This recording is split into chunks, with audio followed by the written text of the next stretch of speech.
Parayon karon ang Land Transportation Office 10 sa pag-release sa mga backlog nga plate numbers alang sa mga motorsiklo sukad 2014 hangtod 2017 ug 2020. LTO Region 10 nanawagan nga magdala lang og ORCR ang magkuha sa ilang plaka. Ani report ni Cyril Chavez.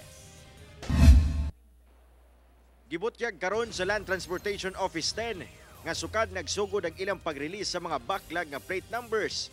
Ana-ana sa 11% kung 29,000 kaplaka ang ilang na-release ngadto sa mga taggiya og motor. Target nila nga ma-release ang 275,000 ka mga plate number nga backlog sa tibuok Northern Mindanao. Sagad sa mga backlog plate numbers, sukad pa sa tuig 2014 hangtod 2017. Apan aduna sa uban nga tuig 2020. Medyo gamay-gamay pa na pero sige patakumbati na pamamputas bulan sa July, napatay August, September o October.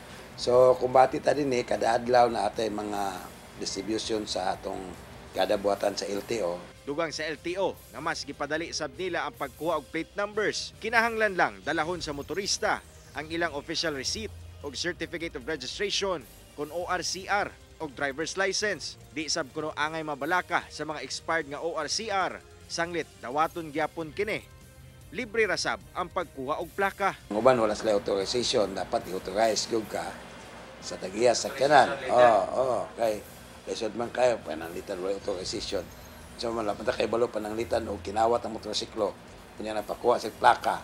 Kunya lain ang tagiya, kunya din makita na sa RCR, kunya dili sa ang tagiya nya matagaan ta siya naato pa nung natabangan ng Ernaper.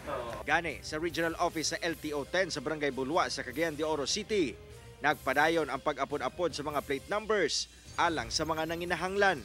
Pasalamat ni ko sa taga LTO kay tier 5 years na nagay plate number di na kita magtago-taga na kung mangatang sila.